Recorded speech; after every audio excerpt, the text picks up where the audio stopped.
Hey, good morning. That's Sasha in the background. That's my landlady's little puppy. Hey, Sasha. Yeah, he's a good little dog. He always jumps on my lap when I come here. Anyway, this morning when I got up, I was thinking about what is it going to take for God's people to come together. And if you look at the nation right now, the way it is, it's in a mess. And I think the main reason for that is we've come to the place where we don't care, right? The church has come to a place where they don't care one for another. They don't have the love in their heart one for another. And that's why everything's falling apart. And for the times that we're coming into, we know that the nation is going to go into great hardship. We're going to see the crops are going to fail. No food, shortages of food. Oil is going to be, cut off from the nation. Gas shortages. All this is coming upon the nation because of sin. God's going to purge sin out of the hearts of America, right?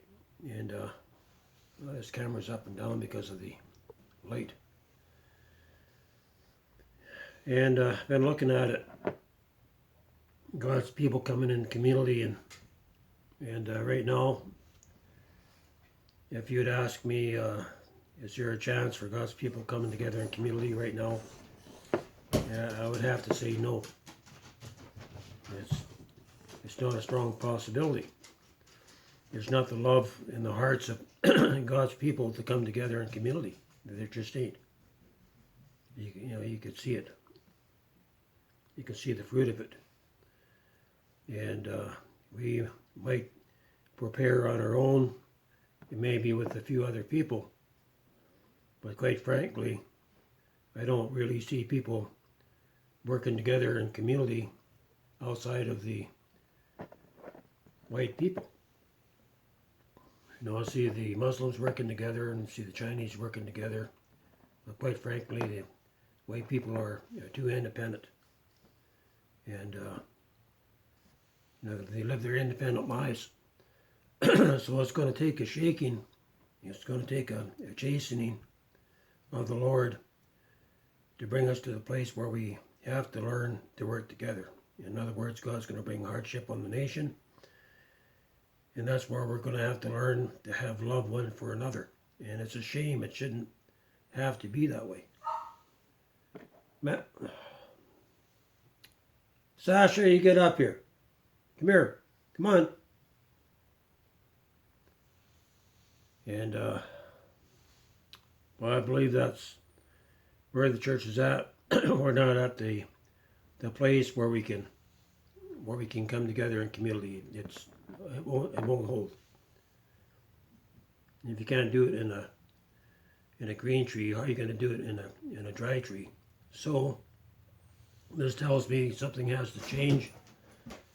There's going to have to be an outpouring of the Father's love in the hearts of the people, or our hearts are going to have to be transformed to where we get the old-time values back in our heart, or into our hearts, right? There was a time where people cared one for another. You go back 40, 50 years. People cared one for another, much more than what they do today. We've seen the love in the people's hearts grown cold over the last 40, 50, 60 years. And you don't get it back overnight. And it's going to take hardship. God's going to pour out His love. I believe this revival that's coming, it's going to be an outpouring of the Father's love. A supernatural unction, right? It's going to take a supernatural unction in our hearts. The manifested love of Jesus Christ in our hearts to be able to come together in community. If you look at the past communities, Sam Fife, the End Time Farms have been part of that movement. And they held on for 40 years, but for the most part, they've died out. The young people lost the vision, and they're back living in the cities. And most of these communities have shut down because of there's not enough people to run them, right?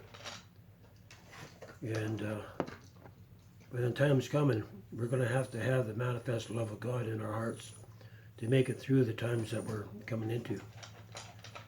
Because America will come into a time where there's going to be 50% unemployment. There's going to be gas shortages, food shortages. Millions will be committing suicide. We're going to come under the Antichrist spirit. That's becoming on the nation. And we've lost our ability to work together, and to love one another. We've basically lost it.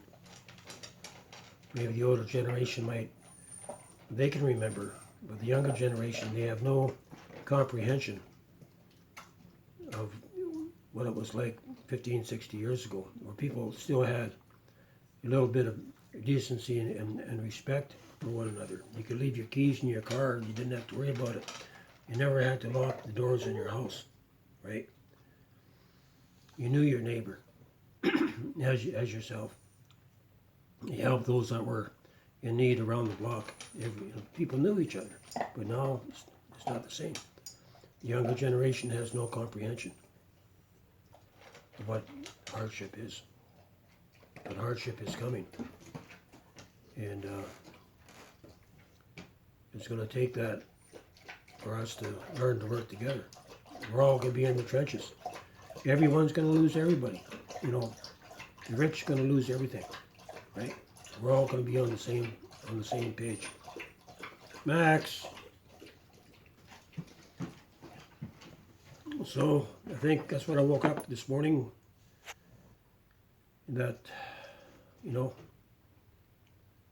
you really look at it, is community going to come together? And no, I don't think so. There's not the love in people's hearts. So that means there's going to have to be a supernatural outpouring. We're going to have to be able to receive it. When we get that love in our heart, where we lay our lives down one for another, where we learn to love our neighbor as ourselves, and even more than ourselves, right? To lay our lives down one for another, and to share what we have one with another, right? What we have is not our own. When we come together in community, that means you give up your lifestyle. That means whatever you have, you share, so that the body, no one in the body lacks, right? Like the first century Christians. They had the love of God manifested in their way of life. But it was a time of great persecution for them too. And so I really want you to think about it. Now we need to pray and ask the Father to pour out His love, His manifested love. I'm going to end it here.